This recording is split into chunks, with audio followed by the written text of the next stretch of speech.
झारखंड में एसआईआर की प्रक्रिया शुरू होने वाली है। इसके लिए तैयारियां पहले से ही चल रही थी, अब विधिवत घोषणा भी हो गई और एसआईआर को लेकर अब कई बातें सामने आ रही हैं कि एसआईआर एक तरह से झारखंड में एसआईआर प्रक्रिया शुरू हो चुकी थी, एक बार सर्वे हो चुका है और अब विधिवत एसआईआर शुरू होने जा रहा है। और एसआईआर को लेकर हम बता दें कि इससे आसपास के राज्यों में हो चुका है और केंद्र ने अब एसआईआर को लेकर झारखंड में तैयार होने का अलर्ट जारी कर दिया है। इसके कई गंभीर मायने भी समझ में आ रहे हैं। अब देखिए, बंगाल में कुछ दिनों पहले एसआईआर हुआ था और एसआईआर के दौरान कई ऐसी सूचनाएं भी आई थी कि वहां से कई लोग झारखंड की ओर प्रस्थान कर रहे हैं जो अवैध तरीके से वहां रह रहे हैं। अब ऐसे में झारखंड में एसआईआर होने का निर्णय अपने आप में एक बड़ा फैसला माना जा सकता है। हमारे साथ करिश्मा है। करिश्मा, एसआईआर को लेकर क्या कुछ शेड्यूल है झारखंड का? जी देखिए, एसआईआर की प्रक्रिया देश भर में हो रही है और तीसरे चरण की घोषणा हो गई है, जिसमें झारखंड समेत 16 राज्यों और 3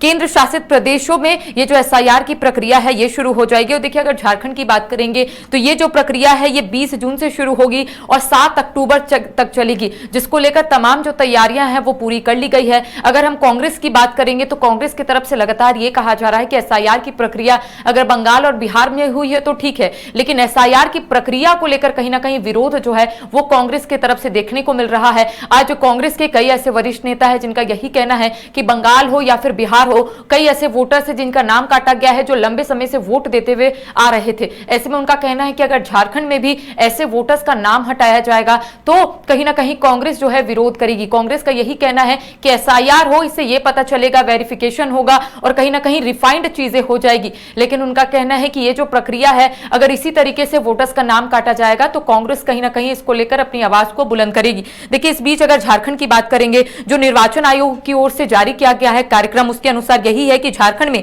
30 जून से 29 जुलाई 2026 तक बूथ लेवल ऑफिसर यानी कि बीएलओ घर घर जाकर मतदाताओं का सत्यापन जो है वो करेंगे। उसके बाद 5 अगस्त को प्रारूप जो है वो मतदाता सूची प्रकाशित की जाएगी और ये कहा जा रहा है कि धीरे धीरे ये जो प्रक्रिया है वो आगे बढ़ेगी। देखिए, बिहार हो, बंगाल हो, हर जगह पर एसआईआर की जो प्रक्रिया है ये शुरू हुई थी और वहां पर भी कई ऐसे वोटर्स है उनका नाम हटाया गया था। अब देखिए, यहां पर भी कांग्रेस का यही कहना है कि अगर जो भी वोटर्स का नाम काटा जाएगा, पहले कांग्रेस जो है उसको देखेगी। अगर वो वोटर्स लंबे समय से यहां पर वोट कर रहे हैं तो ऐसे में कांग्रेस का यही कहना है कि वो इसको लेकर अपनी आवाज को बुलंद करेगी। तो देखिए, एसआईआर की प्रक्रिया बहुत जल्द अब झारखंड में भी शुरू हो जाएगी। तीसरे फेज की घोषणा हो गई है जिसमें झारखंड भी शामिल है, केंद्र शासित प्रदेश है और 16 राज्यों में एसआईआर की जो प्रक्रिया है ये शुरू हो जाएगी। देखिए, कहा जा रहा है कि बंगाल में जब एसआईआर की प्रक्रिया हुई उस वक्त भी कई वोटर्स का नाम काट दिया गया था। अब ऐसे में कहा जा रहा है कि अब इसके बाद झारखंड में भी जब प्रक्रिया शुरू होगी उस वक्त पता चलेगा कि आखिर क्या कुछ चीजें जो है वो निकलकर सामने आई है। जी चलिए, तो अब ये पूरी प्रक्रिया बहुत जल्द निपटा ली जाएगी और जो तिथि सामने आई है 7 अक्टूबर को प्रकाशित की जाएगी और बीएलओ घर घर जाकर पहले सत्यापन करेंगे और ड्राफ्ट वोटर लिस्ट 5 अगस्त को जारी होगी। हमारे साथ हमारे वरिष्ठ सहयोगी राकेश रंजन जी भी हैं। राकेश जी, देखिए, अभी बंगाल में एसआईआर हुआ था, बंगाल में चुनाव हुए और उसके बाद अब झारखंड में एसआईआर की घोषणा कर दी गई है। क्या कुछ मायने हैं इसके? देखिए, जब एसआईआर होता है तो इसको आप मतदाता सूची का शुद्धिकरण जो है वो मानते हैं और उसी रूप में इसको देखा भी जाना चाहिए। यहाँ पर जैसा कि निर्वाचन आयोग ने कहा कि ये एक सहभागी प्रक्रिया है। सहभागी कहने का मतलब कि ये सिर्फ निर्वाचन आयोग तक ही प्रक्रिया नहीं है, इसमें देखिए तो जो मतदाता हैं वो इन्वॉल्व होते हैं और साथ ही जो राजनीतिक पार्टियां हैं अलग अलग वो इन्वॉल्व होती हैं। तो यहां पर सबका एक कंबाइंड एफर्ट जो है वो होना चाहिए ताकि जो मतदाता सूची बने वो शुद्ध हो।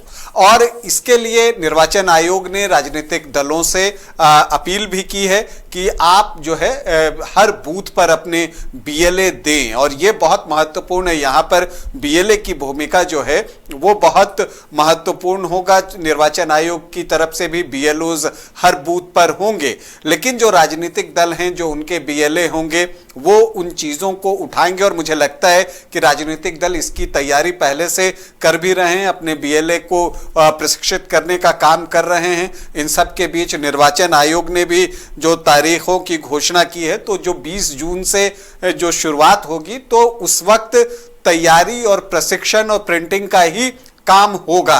जो पहला दौर है 20 जून से 29 जून तक, और तब जब है जो दूसरा जो उसका चरण है वो 30 जून से शुरू होगा, और तब जो है बीएलओ घर घर जाकर सत्यापन करेंगे।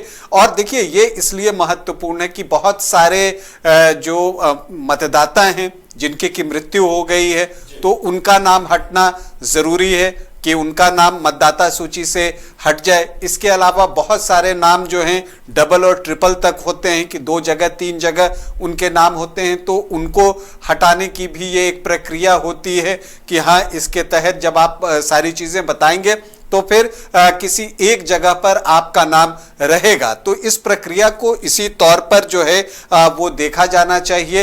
आप जहां रह रहे हैं वहां वोट करना चाहते हैं, या जहां आपका अस्थायी निवास है आप वहां वोट करना चाहते हैं, तो किसी एक जगह पर ही आपका नाम रहेगा एसआईआर के तहत। और इसमें अगर आप देखें तो जो ड्राफ्ट मतदाता सूची जो जारी की जाएगी 5 अगस्त को, उसके बाद का जो समय है वो सबसे महत्वपूर्ण है, क्योंकि 5 अगस्त से 4 सितंबर के बीच जो है दावा और आपत्ति का जो है वो अवधि है। उस वक्त आप अगर मान लीजिए कि ड्राफ्ट सूची में आप देखते हैं कि आपका नाम नहीं है, तो उसी वक्त जो है जो ये 5 अगस्त से 4 सितंबर तक की जो समयावधि है, उसमें आपको जाकर जो है अपना दावा करना है कि नहीं, मैं जेन्युइन वोटर हूं और हमारे पास जो भी वो रिक्वायरमेंट वो मांगेंगे वो रिक्वायरमेंट्स जो है आपको फुलफिल करनी होगी। और फिर जो है दावा आपत्ति का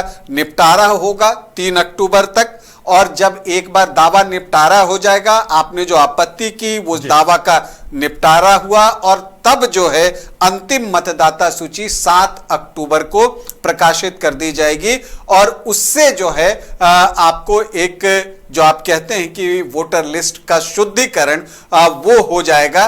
तो ये चीजें इस प्रक्रिया में दिखती हैं, इसे उसी रूप में लिया जाना चाहिए। और निर्वाचन आयोग ने बिल्कुल सही कहा है कि ये एक सहभागी प्रक्रिया है, और इसमें जो हर पार्टी है, चाहे निर्वाचन आयोग की बात कर लीजिए, वोटर्स की बात कर लीजिए, और राजनीतिक पार्टियों के जो बीएलएज हैं उनकी बात कर लीजिए, अगर एक समन्वित प्रयास करते हैं तो एक बेहतर परिणाम जो है वो हासिल किया जा सकता है। उदय, चलिए, तो अब देखने वाली बात यह होगी कि इस पे विपक्ष की प्रतिक्रिया क्या कुछ आती है, विपक्ष क्या कुछ कहता है, और एसआईआर को लेकर अब चुनाव आयोग की तैयारियां कब तक जमीन पर दिखाई देती हैं, ये भी देखने वाली बात होगी।